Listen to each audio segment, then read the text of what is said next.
News కి స్వాగతం. 24 గంటలు కాదు, ఒక్క సెకండ్ లో మీ ముందుకు.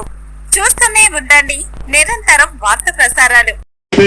తెలంగాణ రాష్ట్ర అసెంబ్లీ ఎన్నికల సమయంలో కాంగ్రెస్ పార్టీ వికలాంగుల సమాజానికి ఇచ్చినటువంటి హామీలన్నిటి కూడా తక్షణమే నెరవేర్చాలని చెప్పేసి కాంగ్రెస్ మేనిఫెస్టో సాధన సమితి ఆధ్వర్యంలో ఇందిరా పార్క్ వద్ద నిర్వహించినటువంటి ఈ యొక్క ధర్నా కార్యక్రమంలో పాల్గొన్నటువంటి పెద్దలు గౌరవనీయులు నాగభూషణం అన్న గారికి, అదేవిధంగా ఈ సమావేశంలో పాల్గొన్నటువంటి వికలాంగుల కార్పొరేషన్ చైర్మన్ వాసుదేవ్ రెడ్డి గారికి, అదేవిధంగా భారతీయ జనతా పార్టీ వికలాంగుల విభాగం రాష్ట్ర నాయకులైనటువంటి కొల్లి నాగేశ్వరరావు అన్న గారికి, అదేవిధంగా టీఆర్ఎస్ వికలాంగుల విభాగం నేత మహేష్ గారికి, అదేవిధంగా టీఆర్వీఎస్ అధ్యక్షులు మున్నా గారికి, నయీం గారికి, అదేవిధంగా మరుగుతుల సంఘం ప్రతినిధులు మల్లేష్ గారికి, సైదులు గారికి, అదేవిధంగా ఈ సమావేశంలో ఈ దీక్షలో పాల్గొన్నటువంటి ప్రతి ఒక్క మహిళా సోదరి మనులకు, అదేవిధంగా భారతీ మేడం గారికి, డెఫెండం తరఫున ప్రసాద్ సార్ గారికి ప్రత్యేకంగా ధన్యవాదాలు తెలియజేస్తూ, ముఖ్యంగా మిత్రులారా, ఇవాళ రాజధాని నడిబొడ్డున ఇవాళ వికలాంగుల సమాజం అంతా కూడా హక్కుల కోసం, ఆత్మ గౌరవం కోసం,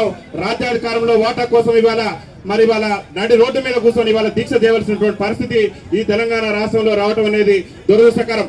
ముఖ్యంగా మనకు కాంగ్రెస్ పార్టీ అధికారంలోకి రాకముందు ఈ రాష్ట్ర ముఖ్యమంత్రి రేవంత్ రెడ్డి గారు పిసిసి అధ్యక్షుడి హోదాలో మా కాంగ్రెస్ పార్టీ అధికారంలోకి వస్తే మేము ఎప్పుడైతే అధికారంలోకి వస్తామో మేము అధికారంలోకి వచ్చిన నెల నుంచే వికలాంగుల పింఛన్లు అన్నింటినీ కూడా 6,000 రూపాయలు చేస్తాం. అదేవిధంగా వృద్ధులు కానీ, గీతా కార్మికులు కానీ, బీడీ కార్మికులు కానీ అందరి పింఛన్లు కూడా 4,000 రూపాయలు చేస్తామని చెప్పేసి కాంగ్రెస్ పార్టీ అభయాస్త్రం ఎన్నికల మేనిఫెస్టోలో ఈ రాష్ట్ర ముఖ్యమంత్రి పేర్కొన్నారు. అదొక్కటే కాదు, ఈ రాష్ట్రంలో వికలాంగులందరికీ కూడా, తెలంగాణ రాష్ట్రంలో ఉన్నటువంటి వికలాంగులందరికీ కూడా 100% రాయితీతోని ఉచిత ప్రయాణ సౌకర్యం కల్పిస్తామని చెప్పేసి కూడా కాంగ్రెస్ పార్టీ ఎన్నికల మేనిఫెస్టోలో పొందుపరిచారు. అదొక్కటేనా, తెలంగాణ రాష్ట్ర ఉద్యమంలో క్రియాశీలక పాత్ర పోషించి నాడు బతుకు జీవుడు అంటూ అరే ప్రత్యేక రాష్ట్రం వస్తేనే మనకు ఉద్యోగ ఉపాధి అవకాశాలు వస్తాయని చెప్పేసి నాడు తెలంగాణ రాష్ట్ర సాధన ఉద్యమంలో కూడా వైకల్యాన్ని సైతం కూడా లెక్క చేయనటువంటి వికలాంగుల సోదరులకు మా కాంగ్రెస్ పార్టీ అధికారంలోకి వస్తే ఈ రాష్ట్రంలో బ్యాక్లాగ్ ఉద్యోగాల నోటిఫికేషన్ విడుదల చేసి వెంటనే ఉద్యోగాలను భర్తీ చేస్తామని చెప్పేసి రాష్ట్ర ముఖ్యమంత్రి రేవంత్ రెడ్డి గారు వాళ్ళ ఎన్నికల మేనిఫెస్టోలో పెట్టారు. అదొకటైనా, వికలాంగుల సంక్షేమ శాఖను గత ప్రభుత్వం మహిళా శిశు సంక్షేమ శాఖలో కలిపింది. మేము ఎప్పుడైతే అధికారంలోకి వస్తామో మేము అధికారంలోకి వచ్చిన వెంటనే వికలాంగుల సంక్షేమ శాఖను ప్రత్యేక శాఖగా కొనసాగిస్తామని చెప్పేసి రేవంత్ రెడ్డి గారి పార్టీ ఎన్నికల మేనిఫెస్టోలో చెప్పింది. ముఖ్యమంత్రి గారు రేవంత్ రెడ్డి గారు అనేకమైనటువంటి హామీలు ఇచ్చి ఈ రాష్ట్రంలో అసలు కాంగ్రెస్ ప్రభుత్వం వచ్చే పరిస్థితులు లేనటువంటి సందర్భంలో మరి పింఛన్దారుల ఓట్లను, పింఛన్దారులను అందరినీ కూడా నమ్మబలికి మనందరినీ కూడా నట్టేడ ముంచి మనందరిని పింఛన్ పెంచుతాం, అందరికీ కూడా అవకాశాలు ఇస్తాం, వికలాంగులకు ఉద్యోగ ఉపాధి రంగాల్లో ప్రాధాన్యత ఇస్తామని చెప్పేసి మాయ మాటలు చెప్పి రాష్ట్ర ముఖ్యమంత్రి రేవంత్ రెడ్డి మన ఓట్లు వేయించుకొని ఇవాళ రాష్ట్ర ముఖ్యమంత్రిగా గద్దెనెక్కినాక దాదాపు రాష్ట్ర ముఖ్యమంత్రిగా రేవంత్ రెడ్డి గారు బాధ్యతలు చేపట్టి ఇవాళ 2 ఏళ్ల పరిపాలన పూర్తయింది. 2 ఏళ్ల పరిపాలనలో కాంగ్రెస్ ఎమ్మెల్యేలు, మంత్రులు, ఎమ్మెల్యేలు ఒకసారి ఆత్మ పరిశీలన చేసుకోవాలి. ఈ 2 ఏళ్లలో వికలాంగుల సమాజానికి మన ఎన్నికల మేనిఫెస్టోలో పెట్టినటువంటి ఒక్క హామీ అయినా నెరవేర్చారనేది వాళ్ళ అసెంబ్లీ సాక్షిగా ఆత్మవిమర్శ చేసుకోవాలని చెప్పేసి ఈ ఇందిరా పార్కు వికలాంగుల మేనిఫెస్టో సాధన సమితి వేదిక నుంచి మేము రాష్ట్ర ప్రభుత్వాన్ని డిమాండ్ చేస్తున్నాం. ముఖ్యంగా మీరే చెప్పారు 6,000 రూపాయల పింఛన్ మేము ఎప్పుడైతే అధికారంలోకి వస్తామో అనేక బహిరంగ సభల్లో, అనేక వేదికల్లో ఈ రాష్ట్ర ముఖ్యమంత్రి రేవంత్ రెడ్డి గారే మా కాంగ్రెస్ పార్టీ అధికారంలోకి రాగానే అన్ని వృద్ధులు కానీ, వితంతులు కానీ, గీతా కార్మికులు కానీ వాళ్ళందరూ 4,000 రూపాయల పింఛన్ తీసుకుంటారు. మా వికలాంగుల సోదరులకు మేము ఎప్పుడైతే అధికారంలోకి వస్తామో అదే నెల 6,000 రూపాయలు ఇస్తున్నాడు. రేవంత్ రెడ్డి గారిని ఇందిరా పార్క్ వేదిక నుంచి అడుగుతున్నాం, రేవంత్ రెడ్డి గారు ఎడిపోయిన మా 6,000 రూపాయలు పెండింగ్ బకాయితో సుద్ధా మీరు ఎప్పటి నుంచి అయితే ఇస్తున్నారో ఆ పెండింగ్ బకాయితో సుద్ధా తక్షణమే ఇచ్చే విధంగా మీరు చట్టసభలలో తీర్మానం చేయాలి. తక్షణమే మా పెండింగ్ పింఛన్లన్నింటి కూడా విడుదల చేయాలి. రేవంత్ రెడ్డి గారు ముఖ్యమంత్రి అయితే ఆర్టీసీలో ఉచిత ప్రయాణం ఇస్తానని చెప్పిండు. అరే ఎన్టీ రామారావు గారు ముఖ్యమంత్రి ఉన్నప్పటి నుంచి 50% రాయితీతోని వికలాంగుల సమాజం ఉచిత ప్రయాణం చేసింది. మరి ఇవాళ మహిళలకు కాంగ్రెస్ పార్టీ చెప్తున్నది మీ మహాలక్ష్మి పథకం కింద మహిళలందరికీ కూడా ఉచిత ప్రయాణ సౌకర్యం కల్పించడం అని చెప్పేసి. అరే 6 గ్యారెంటీలో భాగంగా మీరు మహిళలకు ఇవ్వడాన్ని, మా అక్కలకు, అమ్మలకు, చెల్లెలకు ఇవ్వడాన్ని మేము స్వాగతిస్తున్నాం. కానీ ఏళ్ల తరబడి రాజ్యాధికారానికి దూరమై చట్టసభలలో ప్రాతినిధ్యం లేకుండా ముఖ్యంగా బతుకు జీవుడా అంటూ కాలం వెళ్ళదేస్తూ చాలని పింఛన్లతో దుర్భర జీవితాలు గడుపుతూ అరే ఎన్టీ రామారావు ప్రభుత్వం నుంచే 50% రాయితీతో ప్రయాణం చేస్తున్న మాకు ఉచిత ప్రయాణ సౌకర్యం కల్పిస్తానని నేటి వరకు కూడా నెరవేర్చకుండా మా సమాజం పట్ల రాష్ట్ర ముఖ్యమంత్రి వివక్ష ప్రదర్శించడం అంటే ఇది ఎంతవరకు న్యాయం అనేది కాంగ్రెస్ నాయకులు ఒకసారి ఆలోచన చేయాలి. ముఖ్యమంత్రి గారు ఫ్రీ బస్ పెట్టిన తర్వాత బస్సులలో కనీసం వికలాంగులు కూర్చోవడానికి సీట్లు ఇవ్వట్లేదని చెప్పేసి బస్సులలో చీరలు కట్టుకొని ఈ రాష్ట్ర ముఖ్యమంత్రి నిరసన తెలిపినా కానీ ఈ రాష్ట్ర ముఖ్యమంత్రి గారికి రాష్ట్ర మంత్రికి సిగ్గు రాలేదు ఇవాళ. ఎందుకంటే మా వేదన చెప్పినాం, అలా బస్సులలో కూర్చున్నామంటే సీట్ దొరకట్లేదు వికలాంగులకి. మీరు మహిళలకు ఉచితం ఇచ్చారు, మేము స్వాగతిస్తున్నాం. కానీ మా వికలాంగుల సమాజానికి కూడా ఎప్పుడు ఉచితం ఈ ఇందిరా పార్క్ వేదిక నుంచి రాష్ట్ర రవాణా శాఖ మంత్రి పొన్నం ప్రభాకర్ గారిని, రాష్ట్ర ముఖ్యమంత్రి గారిని, ఈ కాంగ్రెస్ ఎమ్మెల్యేలను, కాంగ్రెస్ నాయకులను మేము నిలదీస్తున్నాం. తక్షణమే ఆర్టీసీలో వికలాంగులకు ప్రస్తుతం జరుగుతున్న అసెంబ్లీ సమావేశాల్లోనే ఉచిత ప్రయాణ సౌకర్యం కల్పించే విధంగా తీర్మానం చేయాలి. రేవంత్ రెడ్డి గారు ముఖ్యమంత్రి అయిన తర్వాత అడుగడుగున వికలాంగుల సమాజాన్ని అంచువేటే లక్ష్యంగా పనిచేస్తున్నారు. ముఖ్యంగా వికలాంగుల విద్యార్థులకు విద్యను దూరం చేసినటువంటి ప్రయత్నం ఈ రాష్ట్ర ముఖ్యమంత్రి చేస్తున్నారు. అరే సుప్రీంకోర్టు గైడ్ లైన్స్ ఏమన్నది, ఎవరైతే స్పెషల్ బీఈడీ చేసి వికలాంగుల పిల్లలకు బోధించేటటువంటి ఉపాధ్యాయులు ఉన్నారో వాళ్ళను 100% రిక్రూట్మెంట్ చేయాలని చెప్పేసి ఇవాళ సుప్రీంకోర్టు గైడ్ లైన్ చెప్తున్నా కానీ రేవంత్ రెడ్డి ప్రభుత్వం వికలాంగుల మీద ఉన్నటువంటి కక్ష సాధింపు చర్యలో భాగంగా కేవలం 30% మాత్రమే రిక్రూట్మెంట్ చేసి 70% ప్రమోషన్లకు ఇచ్చి ఇవాళ వికలాంగుల విద్యార్థులకు రేవంత్ రెడ్డి ప్రభుత్వం విద్యను దూరం చేసి వికలాంగుల సమాజాన్ని చదువుకు కూడా ఇంతకంటే దౌర్భాగ్యం లేదు. రాష్ట్ర విద్యాశాఖ మంత్రిగా కూడా ఈ రాష్ట్ర ముఖ్యమంత్రి కొనసాగుతూ ఇవాళ వికలాంగుల విద్యార్థులకు ఉపాధ్యాయులు పెట్టినటువంటి ఒక దౌర్భాగ్యకరమైన స్థితిలో రాష్ట్ర ముఖ్యమంత్రి గారు ఉన్నారు. ఈ ఇందిరా పార్క్ వేదిక నుంచి చెప్తున్న రాష్ట్ర ముఖ్యమంత్రి గారికి, ఎవరైతే 2024లో డిఎస్సి రాసి మెరిట్ స్కోర్ సాధించినటువంటి మా వికలాంగుల పిల్లలకు బోధించేటటువంటి ఉపాధ్యాయులు ఉన్నారో వాళ్ళందరూ కూడా తక్షణమే మీరు ఉద్యోగ నియామక పత్రాలు అందించి మా వికలాంగుల విద్యార్థులకు ఉపాధ్యాయులు నియమించే విధంగా చర్యలు తీసుకోవాలని చెప్పేసి మేము రాష్ట్ర ప్రభుత్వానికి విజ్ఞప్తి చేస్తున్నాం. ముఖ్యంగా రేవంత్ రెడ్డి గారు చెప్తున్నాం, ఈ రాష్ట్రంలో దుర్భర జీవితాలు గడుపుతున్నటువంటి వికలాంగుల జీవితాల్లో వెలుగులు నిండాలంటే మీరు గత ప్రభుత్వం దళిత బంధాన్ని తెచ్చింది.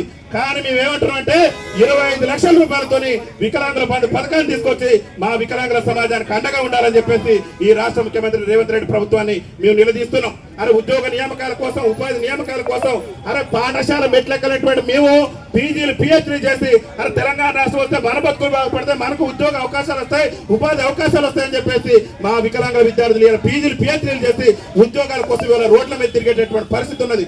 రేవంత్ రెడ్డి గారు గొప్ప చెప్పేటటువంటి ప్రయత్నం చేస్తున్నాడు. మా రాష్ట్ర ప్రభుత్వం వచ్చిన తర్వాత, మా కాంగ్రెస్ ప్రభుత్వం వచ్చిన తర్వాత అనేక ఉద్యోగ నియామకాలు చేపట్టడం అంటున్నారు. రేవంత్ రెడ్డి గారు అడుగుతున్న ఈ ఇందిరా పార్క్ వేదిక నుంచి కాంగ్రెస్ మేనిఫెస్టో సాధన సమితి నుంచి మేము డిమాండ్ చేస్తున్నాం, ఒక్కటంటే ఒక్క బ్యాక్లాగ్ ఉద్యోగం భర్తీ చేసిన వారు రేవంత్ రెడ్డి ఎందుకు మాయ మాటలతో మా వికలాంగుల సమాజాన్ని మోసం చేస్తున్నావు? నీ తొలి సంతకమే రాష్ట్ర ముఖ్యమంత్రిగా నువ్వు బాధ్యతలు చేపట్టినాక నీ తొలి సంతకమే మా వికలాంగుల సమాజాన్ని మోసం చేయడంతో మొదలుపెట్టినావు. మా వికలాంగుల సోదరి, మా మరుగుచ్చు సోదరి రజనికి ప్రభుత్వ ఉద్యోగం ఇస్తామని చెప్పేసి పత్రికల్లో, మీడియా ఛానళ్లలో ప్రచారం చేసుకుని వికలాంగుల సమాజాన్ని నట్టేట ముంచేసి ఒక అవుట్ సోర్సింగ్ ఉద్యోగించినటువంటి ఒక మోసమైనటువంటి ముఖ్యమంత్రి, ఒక మోసగాడైనటువంటి ముఖ్యమంత్రి నువ్వు. ఇప్పటికైనా నా చలనం తెచ్చుకో. వికలాంగుల సమాజం మేల్కొన్నది, వికలాంగుల్లో ఐక్యత ఏర్పడది. నీ ప్రభుత్వాన్ని నిన్ను గద్దెదించేంత వరకు కూడా ఎంతటి పోరాటానికైనా ఎరకడకుండా మా యొక్క పోరాటాలు ఉధృతం చేస్తాం. అలా వికలాంగుల విద్యార్థులకు ఉపాధ్యాయులు ఉండరు, బస్సులలో వికలాంగుల సీట్లు ఉండవు. నువ్వు వచ్చిన దగ్గర నుంచి అడుగునా మా వికలాంగుల సమాజం మీద వివక్ష కొనసాగుతుంది. ఒక్కడంటే ఒక్క మంచి పని చేసిన రేవంత్ రెడ్డి. అరే గతంలో కూడా మాకు కిరణ్ కుమార్ రెడ్డి గారు మంత్రిగా ఉన్నప్పుడు, ముఖ్యమంత్రిగా ఉన్నప్పుడే మాకు పరిశ్రమల రంగంలో రిజర్వేషన్ ఉండేది. ఈ రేవంత్ రెడ్డి గారు ఎప్పుడైతే ముఖ్యమంత్రి అయిందో పరిశ్రమల రంగంలో ఉన్న రిజర్వేషన్ ఎత్తేసిండు. అరే ఇలా వికలాంగుల క్రీడాకారుల పరిస్థితి రాష్ట్రంలో దయనీయంగా తయారైంది. ఇలా వికలాంగులు దేంట్లో కూడా తీసుకోరు. వికలాంగులు క్రీడల్లో కూడా ఈ తెలంగాణ రాష్ట్రానికి కూడా అనేకమైనటువంటి అవార్డులు, రివార్డులు తీసుకొచ్చి ఇలా వికలాంగుల క్రీడాకారులు కూడా రాష్ట్రాన్ని దేశంలోనే ముందంజలించేటువంటి ప్రయత్నం చేస్తున్నారు. వికలాంగుల క్రీడాకారుల పట్ల కూడా రాష్ట్ర ముఖ్యమంత్రి అడుగడుగున వివక్ష ప్రదర్శిస్తున్నాడు. మీ ఒకటే విజ్ఞప్తి చేస్తున్నాం, వికలాంగుల కార్పొరేషన్ తో పాటు వికలాంగుల క్రీడాకారులకు వికలాంగుల క్రీడా కార్పొరేషన్ కూడా ఏర్పాటు చేసి వికలాంగుల క్రీడాకారులకు ఏ ఇబ్బందులు అవుతున్నాయో ఆ ఇబ్బందులన్నీ తొలగించే విధంగా కూడా రాష్ట్ర ప్రభుత్వం చర్యలు తీసుకోవాలని చెప్పేసి ఈ వేదిక నుంచి మేము విజ్ఞప్తి చేస్తున్నాం. అదేవిధంగా ఈ రాష్ట్రంలో ఉన్నటువంటి వికలాంగులందరూ కూడా విద్యలో కానివ్వండి, ఉద్యోగాలలో కానివ్వండి, అన్ని కూడా మాకు ఉచిత విద్య అందించాలి.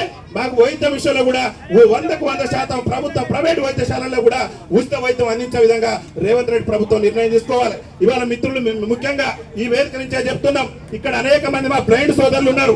రాష్ట్ర ముఖ్యమంత్రి రేవంత్ రెడ్డి గారికి ఈ ఇందిరా పార్క్ వేదిక నుంచే చెప్తున్నాం, అరే 100% ఉన్న మా బ్లైండ్ సోదరుల మధ్య బస్ పాస్ ఇస్తూ మరి 40% ఉన్నటువంటి 40 నుంచి 90% ఉన్నటువంటి మా బ్లైండ్ సోదరులకు ఇవాళ బస్ పాస్ ఇవ్వట్లేదు. డిపెండెంట్ సోదరుల పరిస్థితి కూడా అదే. దయచేసి మేము విజ్ఞప్తి చేస్తున్నాం, 40% వైకల్యం కలిగినటువంటి ప్రతి ఒక్క వికలాంగుని కూడా ఖచ్చితంగా బస్ పాస్ ఇవ్వాల్సిందే. బస్ పాస్ ఇవ్వకుంటే నిన్ను, నీ పార్టీని భూస్థాపితం చేయడమే లక్ష్యంగా మా యొక్క ఉద్యమ కార్యాచరణ ఉంటుంది. అరే మా వేదన అనేక సందర్భాల్లో చెప్పినాం. ఇటీవల కాలంలో కూడా అరే ఆర్టీసీ బస్సులో మాకు కూడా ఉచిత రవాణా సౌకర్యం కల్పించవయ్యా. అప్పుల్లో ఉన్నటువంటి ఆంధ్రప్రదేశ్ రాష్ట్ర ముఖ్యమంత్రి చంద్రబాబు నాయుడు గారు వికలాంగులకి నిజంగా మేలు చేస్తున్న మనకు భవిష్యత్తు ఉంటుంది, వికలాంగుల సంక్షేమాన్ని విస్మరిస్తే మన పార్టీలు మనం అడ్రస్ గల్లంత అయితే అని చెప్పేసి ఆయన గమనించి అక్కడ 6,000 రూపాయల పెన్షన్. ఇక్కడ ఉన్నటువంటి మా మిత్రులు ఉన్నారు, తీవ్ర వైకల్యంతో బాధపడుతున్నారు. వాళ్ళ బతుకుల జీవితాల్లో ఎలుగులు నిండాలంటే ఖచ్చితంగా ఆంధ్రప్రదేశ్ రాష్ట్రంలో ఇస్తున్న మాదిరిగానే ఈ తీవ్ర వైకల్యం కలిగిన వికలాంగుల సోదరులందరూ కూడా తక్షణమే ప్రస్తుత అసెంబ్లీ సమావేశాల్లోనే మీరు బడ్జెట్ లో మీరు ఏదైతే మీరు ప్రవేశపెట్టినటువంటి బడ్జెట్ ఉన్నదో ఆ బడ్జెట్ లో మాకు పైసా కేటాయించలే.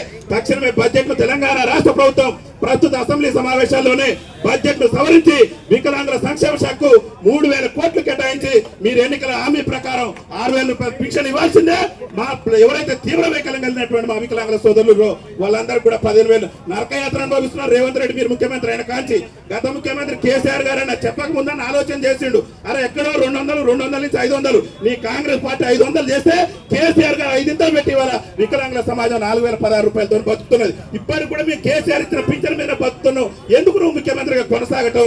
నీకు ఒక్కసారైనా ఆలోచన చేసి అరే ఉచిత ప్రయాణం కోసం ఉచిత బస్సు కల్పించండి అని చెప్పేసి మేము పరిగిలో పంజాబ్ డ్రెస్ వేసుకొని ప్రభుత్వాన్ని నిరసన తెలిపినా కానీ ఈ ప్రభుత్వానికి గింత కూడా ఇస్మంతైనా కూడా సిగ్గు సెలవు అనేది కూడా లేకుండా రాష్ట్ర ప్రభుత్వం ముఖ్యమంత్రి రేవంత్ రెడ్డి ప్రభుత్వం ప్రవర్తిస్తున్నది. దయచేసి ఇక్కడ ఉన్నటువంటి అన్ని సంఘాలకు కూడా విజ్ఞప్తి చేస్తున్నాం. సంఘాలకు అతీతంగా మన హక్కుల సాధన కోసం ఆత్మ గౌరవం కోసం పార్టీలకు అతీతంగా మనందరం కూడా కలిసికట్టుగా పనిచేయాలి. ముఖ్యంగా రేవంత్ రెడ్డి గారి ప్రభుత్వాన్ని కూడా మేము కోరుతున్నాం.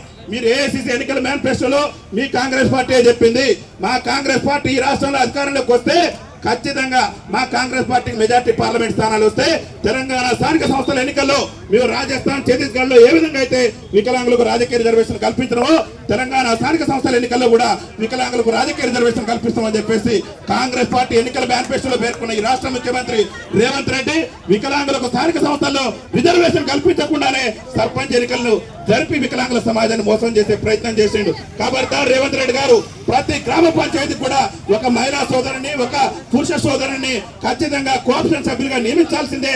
పంచాయతీ నుంచి మొదలు పెడితే పార్లమెంట్ వరకు కూడా చట్టసభలలో మా వాణి వినిపించుకోవడానికి మాకు రాజకీయ అవకాశాలు కల్పించాల్సిందే. ఎందుకంటే ఇవాళ తెలంగాణ రాష్ట్రం ఏర్పడి 12 ఏళ్ళు అవుతుంది. 12 ఏళ్లలో ఏ ఎమ్మెల్యే కానీ ఏ ఎంపీ కానీ ఏ మంత్రి కానీ ఎవరు కానీ చట్టసభలలో 10 నిమిషాలు కూడా అసెంబ్లీలో మాట్లాడినటువంటి పరిస్థితి లేదు. ఏ పాపం చేసినావు ఏ అన్యాయం చేసినావు ఇవాళ మా ఓట్లతో గద్దెనెక్కి ఇవాళ మా సమస్యలు విస్మరిస్తారా? ఖబర్దార్ రేవంత్ రెడ్డి నిన్ను గద్దె దించే రోజులు కూడా దగ్గర పడ్డాయి. నిన్ను నీ కాంగ్రెస్ పార్టీని కథం చేయడమే లక్ష్యంగా మా మేనిఫెస్టో సాధన కమిటీ లక్ష్యాలు ఉండబోతున్నాయి. రేవంత్ రెడ్డి గారు ఇప్పటికైనా ఈ దీక్షను చూసైనా రాష్ట్ర ముఖ్యమంత్రి గారికి రాష్ట్ర ముఖ్యమంత్రి రేవంత్ రెడ్డి పార్టీ ఆత్మ పరిశీలన చేసుకొని అరే మనం 2 ఏళ్ల నుంచి కూడా వికలాంగుల సమాజాన్ని మోసం చేసుకుంటూ వచ్చినాం. ఇక మోసం చేయడం మంచిది కాదని తక్షణమే మా పింఛన్లు పెంచే విధంగా న్యాయమైన డిమాండ్ నెరవేర్చే విధంగా ఈ మధ్యన గొప్పలు